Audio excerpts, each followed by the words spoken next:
Hello everyone, this is Genius Yoshi, and today we are playing a control deck that tries to just completely stun our opponent and prevent them from doing anything.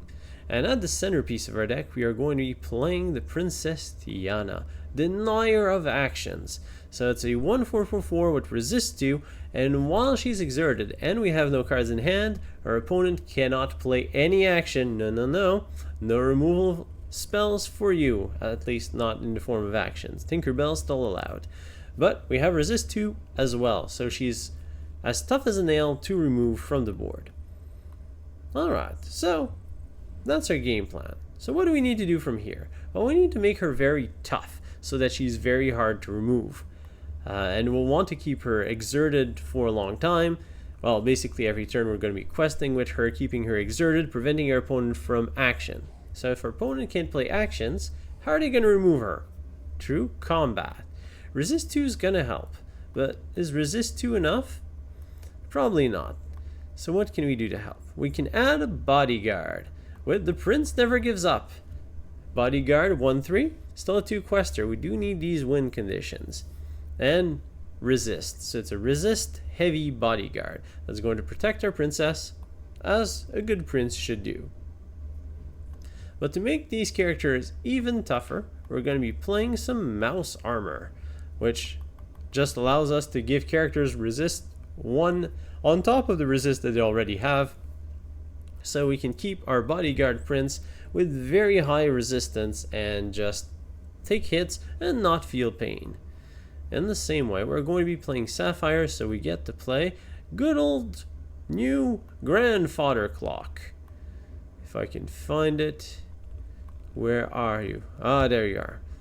Cogsworth, the grandfather clock. 2/5, shift 3, ward, and all our other characters gain resist +1. So with a mouse armor, a Cogsworth, or multiple copies of those, we can get our bodyguarded prince to be very, very resistant. No pun intended.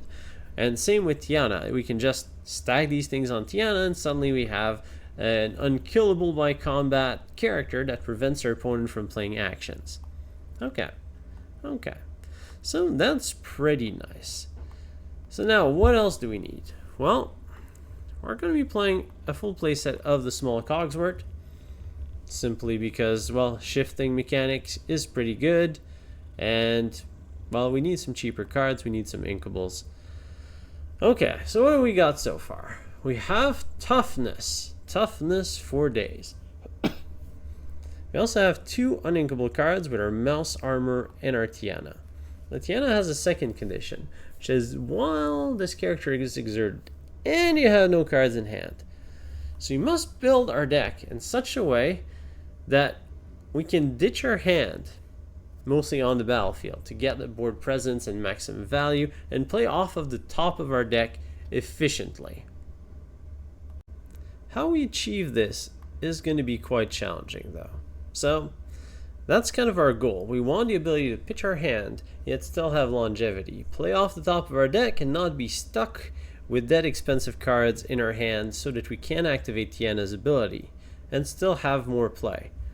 It's a bit contradictory, but let's establish some rules that fall out from that. No high-costed, uninkable cards, because these are going to get stuck in our hand and it's hard to get rid of them. So I'm sorry, in the Infernal Schemer Hades, but you cannot come into this deck.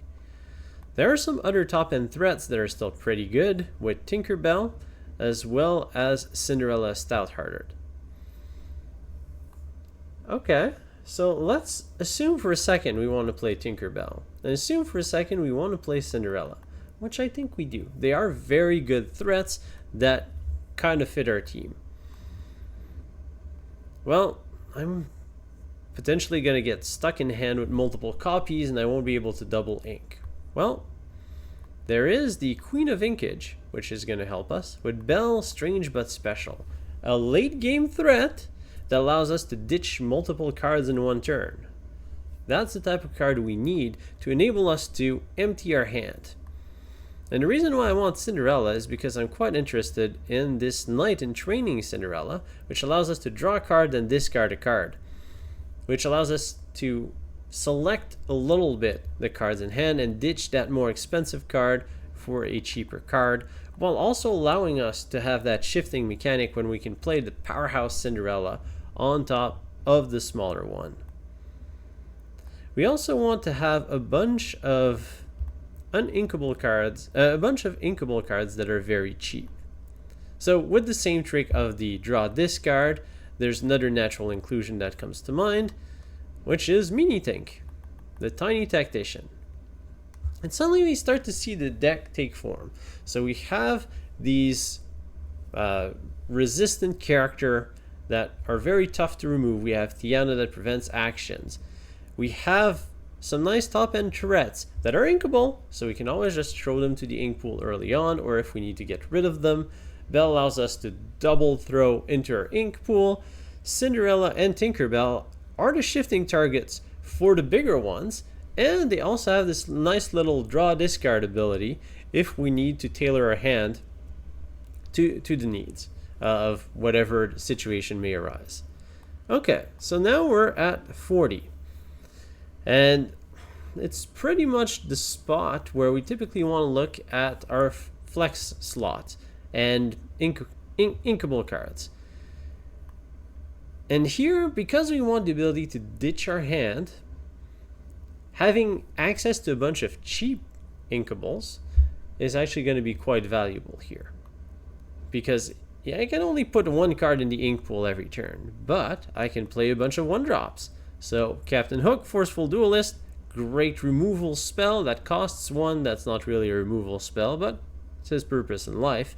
Just dueling forcefully. Simba, the Future King, has the draw discard ability. I'm going to ink it most of the time, but it gives me another outlet to just cycle a card that I don't really want. Beast's Mirror. We've been talking about emptying our hand. Well, a couple of Beast Mirrors can be helpful. It's a cheap card. It benefits from us having no cards in hand. Actually, maybe let's set it at 3 copies for now. Okay, now what does the deck look like? We have 1-drops, 2-drops, 3s, a bunch of 4s, 1 5, and our 2 late game threats. I don't think we want to invest too much more into high-end, high-costed characters.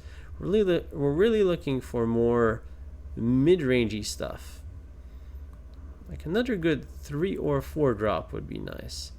There's 1 jump ahead that's also quite interesting here because we can sing it. So even though it's uninkable, it's the type of card that we can ditch by singing. So I think we want to play some copies of 1 jump ahead. Maybe not too many. Pair of them? 3 copies? Exact number is... well, it depends on play preferences. I do really like my Mickey Mouse Detective, but I don't think we want to afford many more uninkables. We're going to be playing a full playset of Smash, a nice mid-range removal spell. It's always nice to have that option. Which brings us to 58 cards. And what do we want to add to finish off our list? That is the question. Maybe a Maleficent or a Jasmine, Queen of Agrabah. Some healing. Let It Go. Yeah, let's go for some Let It Goes. Again, if we can sing it, it's another way to get rid of it easily. Actually, let's go with 3 copies of Let It Go. And let's remove... What did we play? 1 too many. Jump ahead, Smash, Beast's Mirror. Let's stay out of Smash. Let's go with 4 3s. 4 cards at 3 copies. And I think that's our list. So we have some nice late game threats. We can leverage Beast's Mirror or Tiana's ability by emptying our hand. Our uninkable cards with 1 jump ahead, and our high costed card Let It Go we can sing, so we can get rid of them. We have a bunch of draw discard ability to tailor our hands, a couple of cheaper cards if we just want to ditch them on the battlefield, and our curve is relatively low in general. Normally I'd like to fill in my flex spots with 5 and 6 drop inkable cards so that in the late game I can just drop them on the battlefield, but here I want the flexibility of just flushing my hand on the battlefield.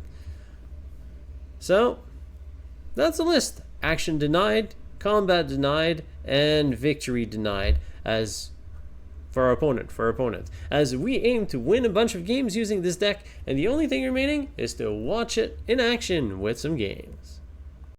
Let's see what we get this game. Captain Hook, Tinker, Belle, Mouse Armor, Cinderella, Smash, Tinker, and Belle. Tinker and Belle. Alright, that seems potent. Why don't we just keep that as is?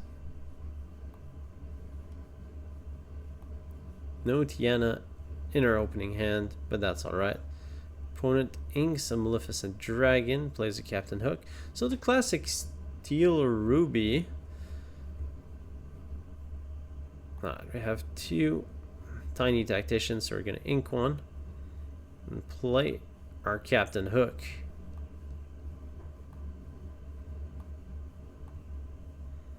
Captain Hook's just looking at each other in the Beast's Mirror. As the opponent fires the cannon to take out our Captain Hook. That's what you get for spending so much time at sea, Hook. Alright. We find a Cinderella Stout Heart.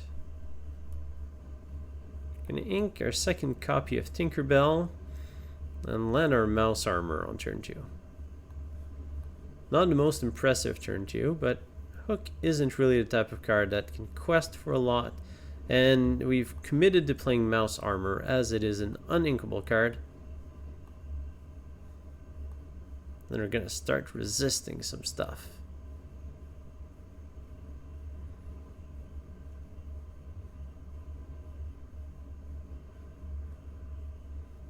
So our opponent's stuck with too many uninkables. Gonna play our Cinderella. Allows us to draw one, discard one.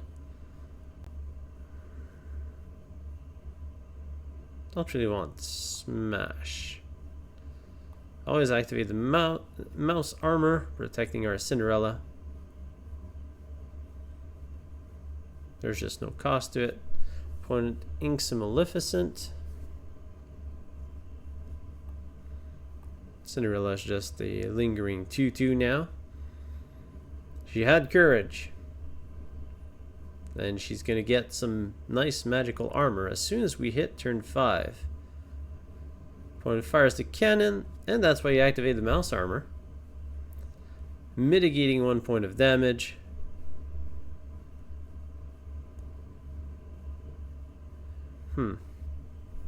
This is interesting as we've drawn into a Tiana.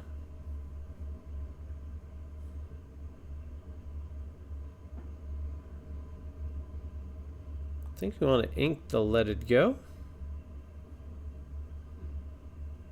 Play Tiana, and let's use the armor on Cinderella, and Cinderella can now take out Captain Hook without taking a single point of damage. Mouse Armor already paying dividends, and it just sticks for the rest of the game. I guess because Mouse Armor is just pretty good. I think it's going to increase the amount of beasts hard-headed we're going to see just to take out Mouse Armors. Steel is everywhere. Opponent inks a card. Alright, turn passes back to us. And here we have that uninkable Mouse Armor.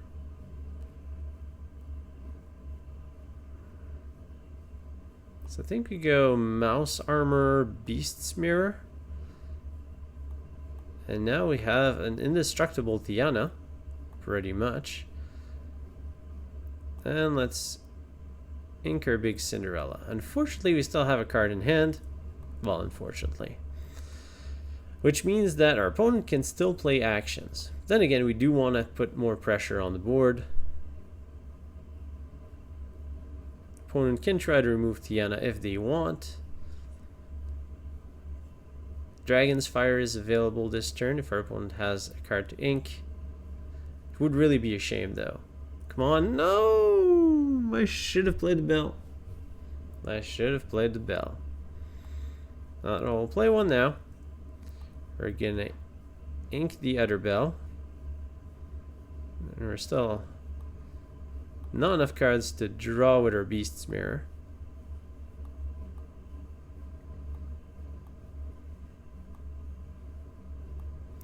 Opponent plays a big hook. Alright, we're going to play Cinderella, and we will not use her ability. Flying Captain Hook. We'll use the Beast Mirror, because why not? And we can ink that Simba. Trying to get closer to just Belle being super damaging. But in the meantime, she can quest for 1. With the double mouse armor, she's essentially immune to that Captain Hook's combat. 2-5. Oh yeah, Challenger 3. Should have highlighted the card before questing with Belle. I just don't see that card very often. But Belle lives to tell her tale. Or to read a book. Whatever she prefers. Find another copy of mouse armor. And we can pick up a Captain Hook as well.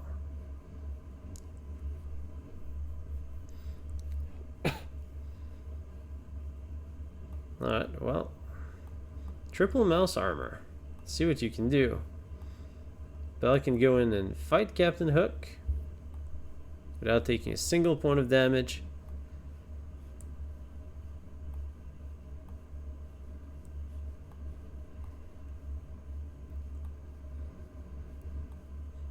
At this rate, I might have to retitle the video instead of being Tiana, just being Mouse Armor. Mouse Armor Madness. Oh no!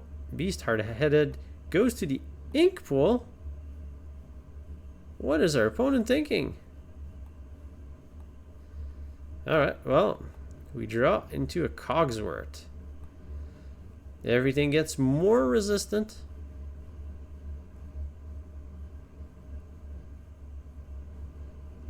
I mean, we can resist everything, right? You can go resist, resist, resist. You can't challenge Captain Hook, but that's okay. You can challenge Tinkerbell for free. You can challenge Tinkerbell for free. And you can challenge Captain Hook for free. Because everything has resist 2 now. Except for the grandfather clock. Mass resistance is such a strong mechanic. Even if the opponent had a grab your sword, it would ping Cogsworth for 2. Alright, the Beast Mirror. I probably want to ink it, but first should. Oh yeah, we can't activate the other one. We're gonna ink it. Activate the Beast Mirror, and we find a prince. There you go. Now you can quest with the gang and mouse armor most of our crew. As I'll pass the turn back.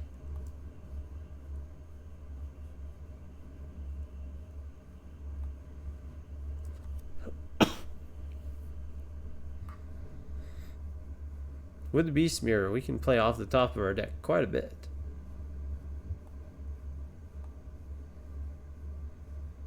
Then we have a very solid board position now. Opponent would need to be prepared pretty much exclusively, as Dinner Bell is certainly not going to do it.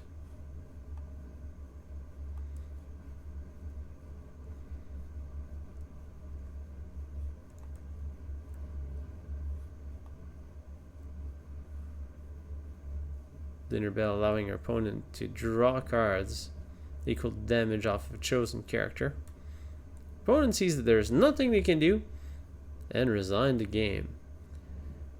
Our wall of steel is just too big for our opponent. Let's see what we can do this time. We have a pair of big Cinderellas, a small Cinderella. Maybe we go the Cinderella route. Let's let it go back. Keep the other one. With a mouse armor. Alright. And we find one jump ahead. Unfortunately, we had the second mouse armor, which is a little too many mouse armors. I mean, our characters are going to be tough. And I guess that's why we use Cinderella. Or are going to be able to discard 1. So I guess our characters won't be that tough. But they're still tough. They're still steel characters. And big Cinderella is pretty solid with her resist 2, But a mouse armor resist 3, pretty much being invincible at that point. Oops, forgot to hit the pass button.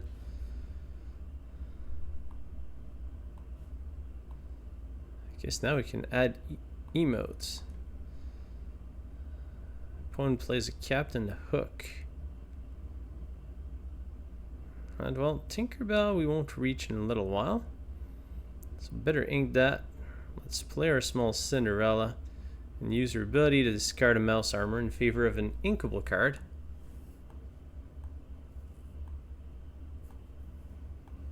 Not overly fond of that ability, but I must say in this case, it was pretty good. Opponent inks a beast, which is good because we're playing a bunch of items. And we wouldn't want our opponent to start blowing those up now, would we?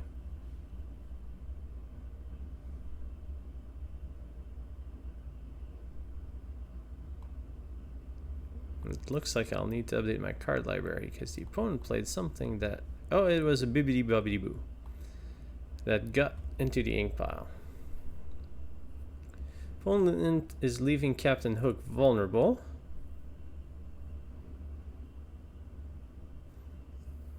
I think we do want to take that trade with the mouse armor. Oh no, we should ink Big Cinderella. We already have a backup.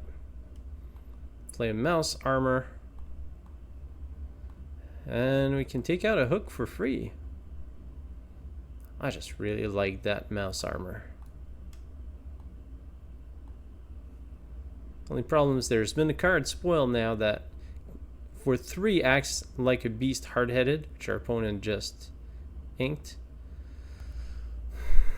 Alright, opponent wants to hypnotize us. I guess we throw away the 1 jump ahead. Opponent draws a card, discards a card. Very simple action. It's a +1 in terms of card advantage, but opponent has sacrificed some tempo.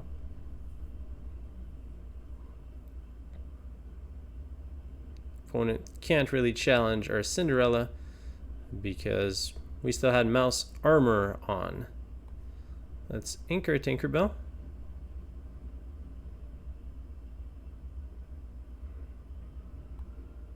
Oh yeah, we can't trade. Because the opponent didn't exert, but we'll play a Prince Bodyguard mode with a mouse armor and we'll quest for 1. Start getting these lore points while we can. And now we have the Prince on the battlefield. Ah, there it is. Just a lot of 3 drops in set. Or maybe I'm not sorted. Anyways. Prince. A bodyguard with resist 2. So opponent is playing Steel Emerald. Definitely want to ink one of the Let It Goes here. Question is, do we shift Cinderella? I'm tempted to say yes. I mean, opponent can play bounce spells. Mother knows best. Otherwise, all the removal is damage based. I think we shift. Also, it's one of the best ways to generate some lore. And if the opponent bounces both of our Cinderellas, it's not the end of the world either. But I like having a 3 quester to just surprise. We're questing for 3 now.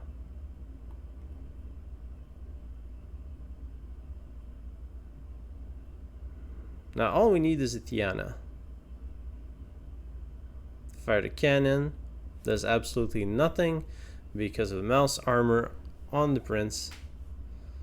Opponent wasted the card there. Another Cinderella. I think we're going to ink our Let It Go and try to go for double Cinderella is double success. We don't have anything to challenge and we quest for 5. That's one of the things I really like about the prince. He's a solid wall, good blocker, but he also quests for 2. And when he quests, he does his bodyguard ability because he's exerted. So he does a lot of good things. Opponent plays Tinkerbell. Tinkerbell does nothing. It's a shifted Tinkerbell. And even the shifted Tinkerbell cannot take out the prince. And the Cinderella can't take out the prince because of the mouse armor. That's how good mouse armor is. Now I can ink a smash. I bet our opponent's regretting inking all these beasts now. We get to play a second copy of Cinderella. And Cinderella have a nice ability on the combat. No, when we play a song we may challenge. Alright. Well, Tinkerbell is still a powerful card, but we have resist 3, so it's going to be pocket change damage for our own copy of Cinderella, who just took 1 point of damage off of that exchange. Hashtag power creep. Cinderella, the queen of cards, is suddenly not as threatening. Okay, she's still very good. Resist just is a bit of a thorn on her side. Now I can quest a 19. I don't think there's very much our opponent can do to stop us. I'll add a bit of extra protection onto our weakened Cinderella. Opponent needs to hit our Cinderellas for 7 damage each. 1 shot to get through the resist. Then with Emerald, unless there's a double bounce, I mean, Mother Knows Best sung with a genie might get them out of there. Grab your sword. Ooh, that tickles.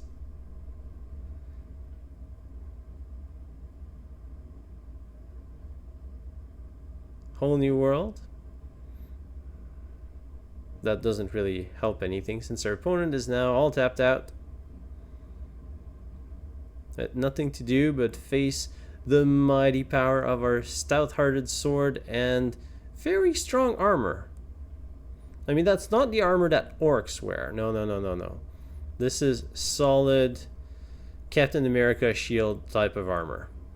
And as we quest the victory, taking it quite handily thanks to the Cinderellas. Let's see if we can deny our opponent some actions and some damage with our Tiana deck.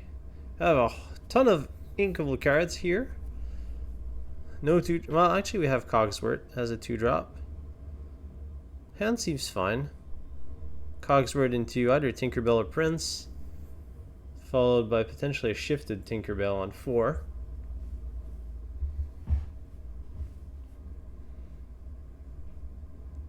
The opponent goes first, inks a smash, so opponent displaying some steel yumminess. We draw a big Cinderella. Now we don't need a pair of princes, just one's good enough, so we'll ink Prince, pass the turn back.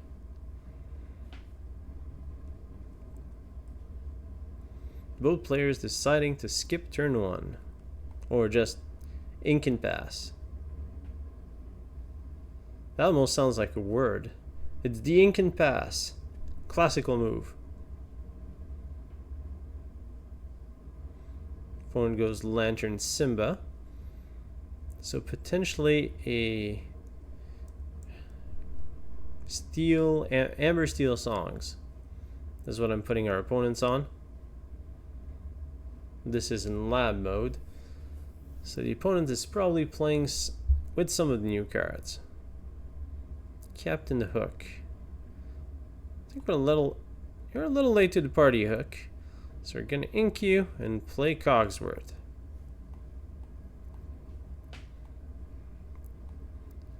Cogsworth being really just a vanilla 2-3 shift target at this point. Opponent plays Queen of Singers, Ariel, the spectacular singer. And inks to be our guest.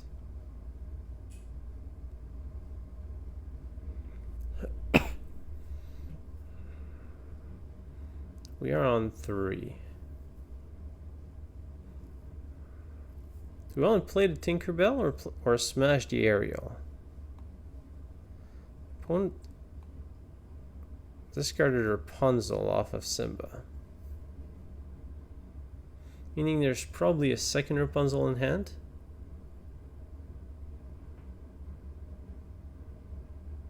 Yeah, I don't think I can afford our opponent singing a whole new world here. So I'm gonna ink Prince and smash Ariel. And then I can quest for one or take out Simba. I might as well take out the little lion bugger. He eats bugs, right?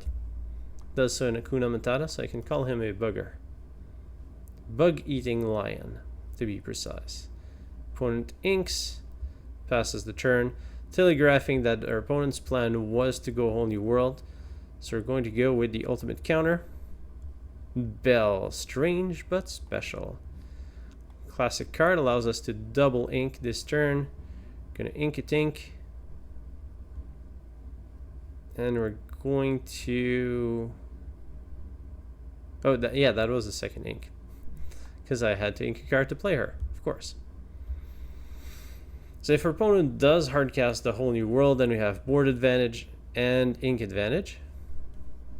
So I'm happy with that exchange. That's what the opponent decides to do. Opponent inks a Stitch.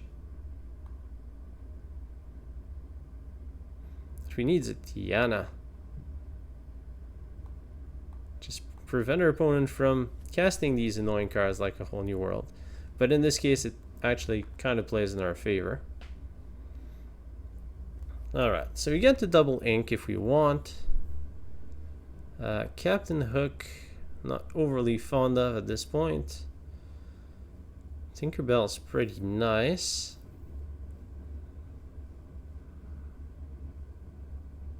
I don't think we need a second Cogsworth either. So what do we want to play? We can play a second Belle, threatening the Uber quest next turn, or we can just play our Tinkerbell. I kind of like having a Cogsworth on the battlefield though. So maybe we go for that. Cogsworth. And we have a lot of ink. So let's go Cinderella. Let's try to dig for something better than that. Let's try to dig for Tiana. Let's do our small quests. And now we have Cogsworth protecting us. Giving everything resist 1 except itself. Opponent triples up on lanterns.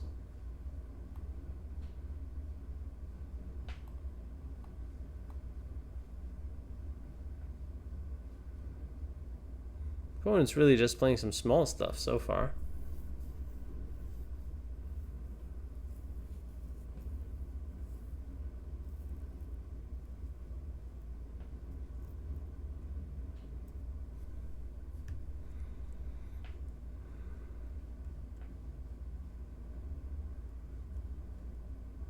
The opponent doesn't find anything off of Be Our Guest and is too far behind, so they decide to resign in the face of Cogsworth. Take your time, it doesn't matter. We've got this. Let's see if we can resolve and stick to Tiana this game. Seems okay. Don't really need the double Simba. Don't really need the double Let It Go, but I do want to keep a healthy dose of inkable cards. And we find a pair of Tinkerbells. A little too big for what I'm looking for. But we'll send one to the ink pool and pass the turn. Yes, I can play Simba, but I don't really want to just drop him right away. I'm happy with my hand so far. You want to play Cinderella and then ideally sing a 1 jump ahead and play Prince on turn 3. That's what I'm going for. Also, Cinderella is going to allow me to draw this card, and I might want to discard that Simba. Actually, I want to ink that Simba. Cinderella, draw 1. Don't really need another one. Then again, I don't really want the double Prince. I am gonna discard the Prince. Because a Cinderella can always use to cycle another card. She's most likely going to be inked next turn. But I think I have slightly more chances of using a Cinderella than a second prince. Opponent goes Flynn Rider. Let the aggression begin. We're going to sing one jump ahead. One card to the ink pool. Cinderella goes to the ink pool. And we'll resolve a prince to defend our Cinderella. Prince 1/3 bodyguard with resist and quest for 2. Awesome bodyguard. Honestly, in the aggressive list, Simba and the prince, probably the way to go. Although now I should probably be more worried about my offense than my defense. Opponent inks a befuddle, going super wide aggro.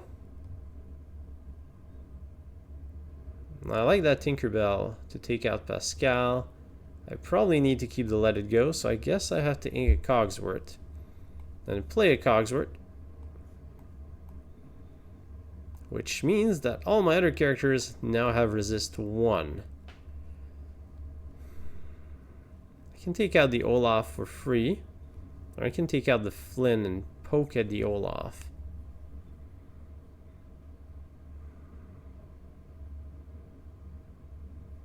I think Flynn's worth taking out. It'll cost me a Let It Go. Actually, I'm better off questing. I do need to apply some counter pressure. And questing for 2 or pinging an Olaf for 1, I think I'd rather quest.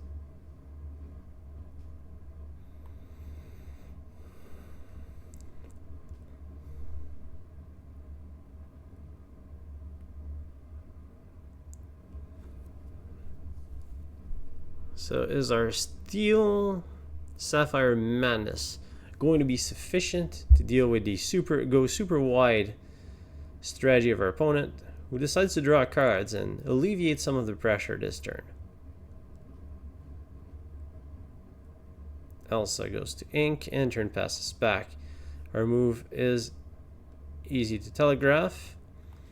We send Captain Hook to the ink pool, which allows us to play Tinkerbell, which goes pew pew pew, as we're all used to by now. Cinderella gets a free challenge on Olaf, and will leverage the exactly 2 power of Cogsworth to take out the other Olaf, keeping our 2 resist prince to quest for the team. And with his 2 resistance, he's pretty sturdy. Going first with the 1 jump ahead, we did generate a pretty big tempo advantage here.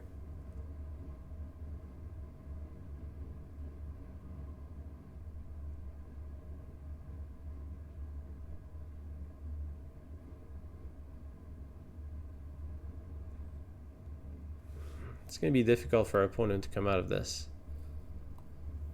And the aggressive deck runs out of steam. Find a Simba. What do I do with Simba?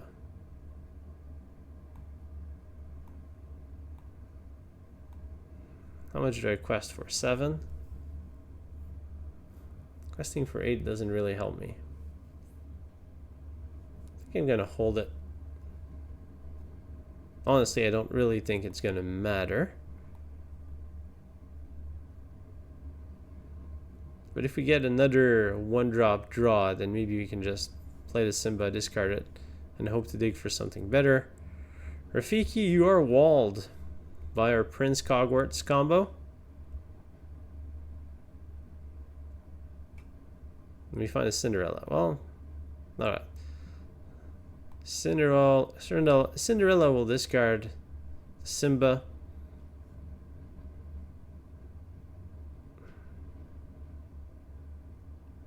I guess we can just quest.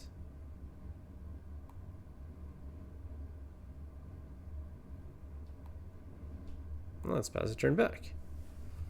When you're ahead, get more ahead. We don't need to worry about the aggressive monkey. I mean, he's so 2023. Wait, we're still in 2023? maybe when viewers are viewing this video, or 2024. Let's go with that.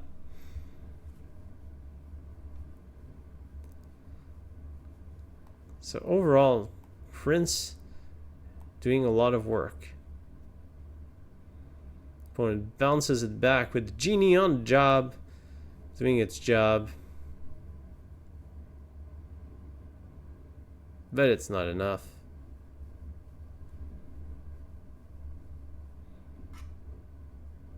And we take the win with the Prince Cogsworth's ultimate defense combo. I hope that you've enjoyed this video featuring Tiana, celebrating princess, trying to deny her opponent some actions. The denial of action didn't work out too great, but the denial of damage through resists, through the mouse armors, has been fantastic. Resist plus mouse armor equals greatness. Honestly, it's been pretty great. And I highly encourage people to start boarding in some item removal or putting them into some of their flex spots to deal with the mouse armor, because that card is really annoying to play against, very strong to play with, and I think overall this deck list felt pretty good. Cinderella is challenging Tinkerbell as the best in class top end steel card, and the list overall feels quite coherent. There's some nice shifting mechanics. The curve felt right, the number of Inkabold felt right. I'd encourage you to try out this deck. I might try an improved version depending on what we get in the rest of the spoilers. Once we have the full set implemented on Pixelborn and revealed, then we can try and improve on that list, see if we can oil the squeaky parts, make things even faster, better, stronger, more resistant. And yeah, overall I encourage you to try out this list. It's a lot of fun. Let me know in the comments below what you'd like to see next. I've started working on the set reviews for the set, so expect those to be posted pretty soon after the full spoilers are revealed. So make sure you subscribe so you don't miss out on those set reviews and future gameplay videos and just more awesomeness. And if you just like to trash me in the chat, which people haven't been doing, you've all been really great with the comments. I really appreciate it. But even if you were one of those people who like to just trash me in the comments, then do subscribe to make sure you can trash me in all the comments to help the algorithm help me. Hope you've had a great time, and I'll see you next time.